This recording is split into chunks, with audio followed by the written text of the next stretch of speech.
Ambassador, if we compare supplies of gas from Russia to the pre-pandemic years, then they're down by almost a fifth at the moment. Is that because Russia doesn't have enough gas to supply, or because you're withholding it for political reasons? Certainly we do not withhold it for political reasons. But Gazprom, this is not a pump station, of course. It is supplying gas, but it should be paid this gas. And besides, we have a difficulty in the long-term contracts and the spot market, which is now widely used in Europe, European Union, as well as in the United Kingdom. Gazprom itself has said that its storage supplies will be full again by the 1st of November. After that date, is Russia going to be able to supply gas at the old quantities to Europe or not? I can say that we also have troubles in our country. We have had a very cold winter and very hot summer, and Gazprom, of course, should work, first of all, on domestic needs.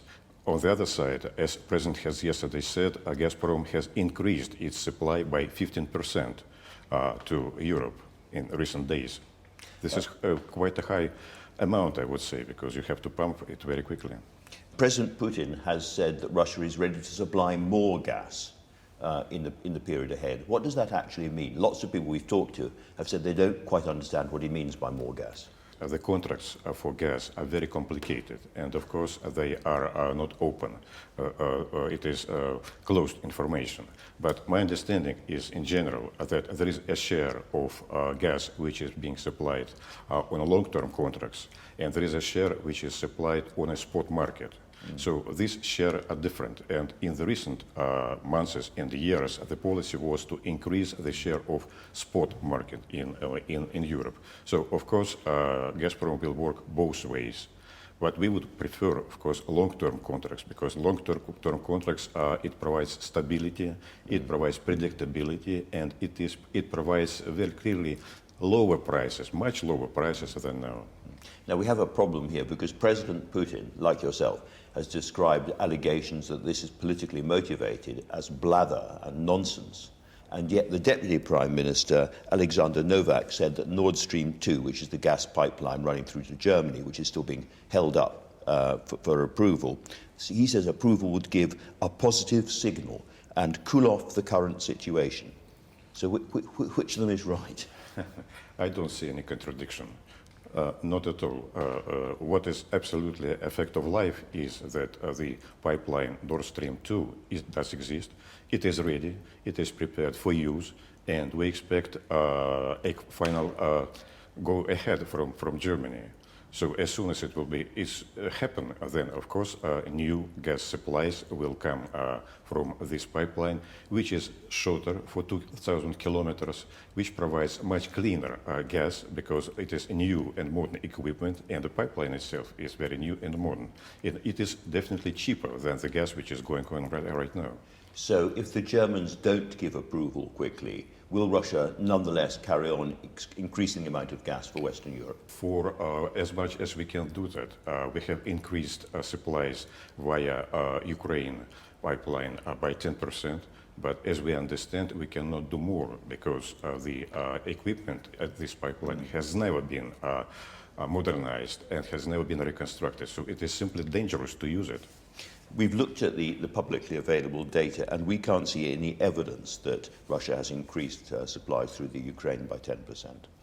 Oh, it's as I'm not, once again, I am not a big specialist in that, but gas travels at not the speed of the light, of course.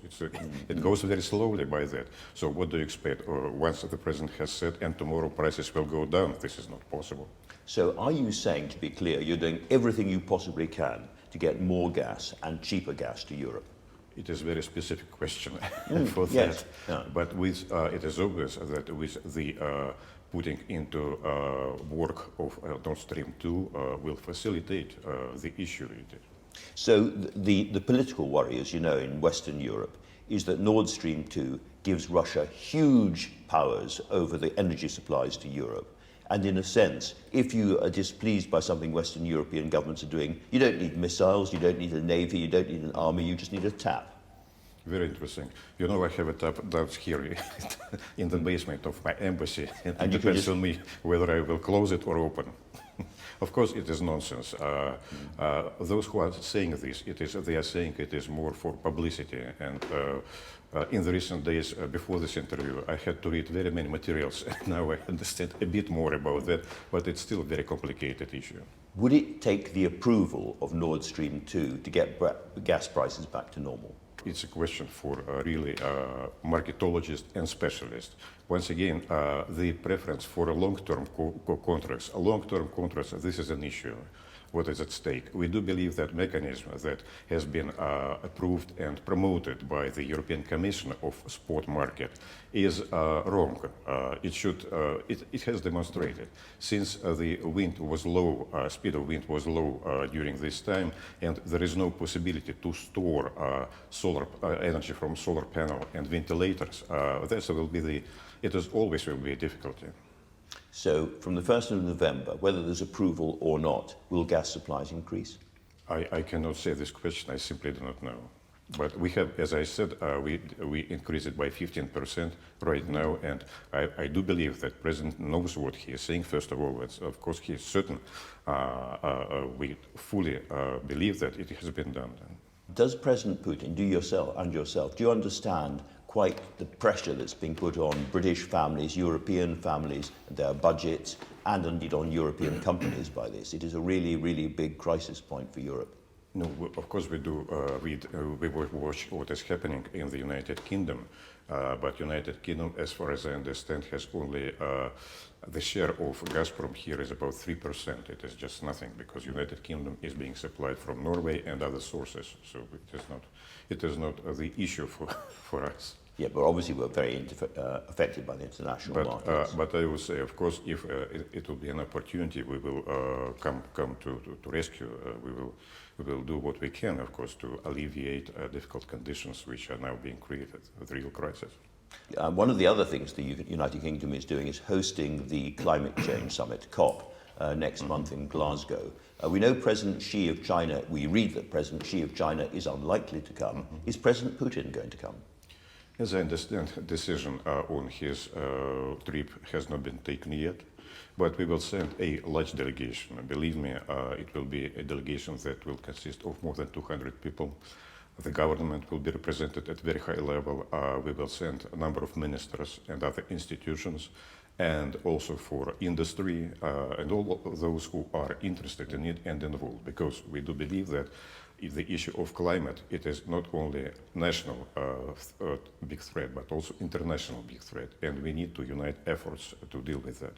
If President Putin doesn't come, nonetheless, that will be a sign, a bit like President Xi, perhaps, that other countries are not taking COP quite as seriously as they might.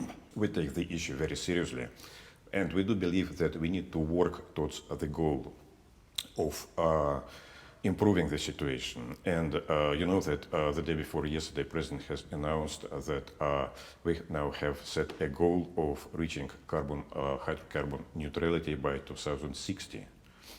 Like China, we are not very much in a hurry. We do not want to jump. We do not believe that putting artificial goals, it is not very much calculated goals, will help in this situation. And yet this is a crisis for the whole planet, and that is a later date than many other countries are setting. A later date, it is not very much a later date, because the idea is to set up the goal of 2050. But at this moment, I can say by this time, we intend to have lower emissions than the whole Europe. So we have different plans simply. At the moment, Russia is one of the bigger polluters around the planet, bigger producers of carbon dioxide, I should say. Will the Russian team come to COP with concrete, clear plans about cutting carbon emissions inside Russia? You know, it is a mistake to say that we are emitting very much more than that. Our package of energy consists of, let us say, 26%. It is nuclear energy, 21% of hydro energy, and 40% of gas. It is a very clean balance. It is a bit closer to what US is doing, but it is altogether 86% of clean energy producing. Germany, against this background, has only in this balance has 64%. of clean And energy. yet Russia, the Russian Federation, is the world's fourth largest emitter of CO2. The calculations to this end I haven't seen. However, we have now a very serious program, a large program of redoing, of modernization, of bringing new technologies. This is a governmental program which goes along with the goal of reaching neutrality by 2060, and we have previous goals by reaching certain goals by 2030, down the emission of 30%. So we work on that, really, and all our installations and private industry as well is working towards this goal. A lot of people watching will think that 2060 is just simply too late. Is there any chance of Russia coming to COP and bringing forward those dates? You know, this is not most important. We are coming, as I have said, with a very serious delegation, and we have already announced what we are doing, because in Moscow there was yesterday a conference on energy, international, very big one, at which the president has set all the goals. One of my colleagues, the BBC correspondent, Andrei Zakharov, has been designated a foreign agent and expelled from Russia. Can you explain why that's happened? I do not know. I haven't heard about him. These two things are totally different. Being a foreign agent means that you simply have to declare that you are receiving money from the foreign country and you are doing political activity. Being expelled is a different thing. All right. Well, let me ask you about Sarah Rainsford, who has been expelled. And again, she was told that she was a threat to the security of the Russian Federation. But nobody has explained to her or to the BBC what that means. Wrong. Not only to her, but we have also explained it to Foreign Office and to the others that this step has been done because our journalists here are very badly treated, in a sense that they are being expelled a year earlier, and we just expect that situation will be reversed. Sarah has also been told that as soon as our correspondent of TASS news agency will receive a visa to enter United Kingdom, she may return. So this is a tit-for-tat thing going on, and yet she was told at the border that she was a threat to the security of the Russian Federation. I haven't She heard wasn't, that. was she? At which border was At the Russian border. At the Russian border. Yeah. Did you hear that yourself? I mean, it may be that the reason for all of this is that she was returning from Belarus at the time, where she had been asking President Lukashenko some pretty tough questions. And perhaps that was connected. No. This lady, as I have said, may return as when we will see that our journalists are getting a visa to enter the United Kingdom to work. And yet she was told that she was being expelled because of, and I quote, activities hostile to the Russian Federation. No, What you're activities? repeating yourself. Well, in general, speaking about what is being written in the United Kingdom newspapers and press about Russia, it's very bad, I will say. But this is all on tape. I mean, we can actually hear and see this being said to her, that there were activities hostile to the Russian Federation, and we are simply baffled as to what those activities might be. Okay, once again, if she would like to come back, we are not against it, but simply our journalists should be treated equally and normally. All right, well, let's turn to where she had been reporting from, which is Belarus.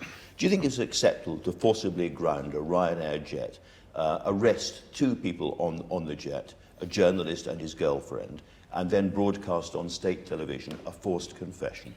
Mr. Marr, if you would like to put this question, continue this line of question, we have here nearby Ambassador of Belarus, and he will answer all your questions, believe me.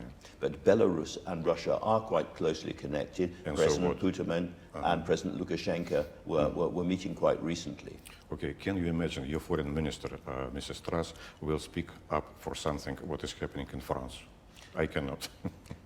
All right, let me just ask you a very straightforward question. And do you think that Belarus is guilty of human rights violations? There are some cases, perhaps, which are difficult. Of course, we have recently had a case with a journalist of Komsomolskaya Pravda over there, which we do not accept and support. But things happens everywhere. Things happens in the United Kingdom, things happens in the United States with human rights violations. For this, we have different organizations, one of them OSCE, Amnesty International, and all of that. We both know that the record in Belarus recently has been pretty terrible. Do you think it should face sanctions internationally for what it's been doing? Sanctions is a very bad instrument everywhere. It has only spoiled the possibilities of re-establishing good normal relations. Yes, because we've spoken to protesters who say they've been tortured. We've had the case of Roman Protashevsky, who was arrested there, and it appears from video that we've seen that he was tortured before he gave that confession. His father believes that, and again, this is not sort of normal. Something strange and abnormal is going on in Belarus at the moment, and I'm just wondering. Russia has always been a great protector and defender of Belarus. I'm wondering whether you think that something so serious is going on there that there needs to be a change in policy. And they are happening, these changes in the policy, and the amendments to the constitutions are underway. As I understand, I am not going to prolong these comments, but changes in Belarus are happening, and I hope that they will continue to happen. Whether or not President Putin makes it to Glasgow for COP, do you think that he is in effect now president for life? This question had been addressed to President Putin yesterday during the energy conference. He said that he did not commit, he did not decide what to do after 2024. But, you know, he really is totally in control of Russia at the moment. The Constitution says that he can serve for two more six-year terms, which is 12 years. Is the Constitution going to be the ultimate arbiter of this? It will be, of course, a decision by the Russian population, but President Putin is very popular in my country and has a lot of support in different ages and population all across the country. Do believe me, it is. Ambassador Kelin, last time we spoke, so far as I can recall, we actually agreed that relations between the Russian Federation and Britain were as bad as they'd ever been. And you said then that this was after the Salisbury poisoning and all of that, and you said then that you were sure that they were going to improve. So my question is, have they? They were wars at some point in history. We were at war several times. Once, for instance, it was for Crimea, by the way. So there is, of course, room for improvement. We have had ups and downs in our relationship because the relationship have several centuries. And natural outcome of this will be, of course, improvement of relationship.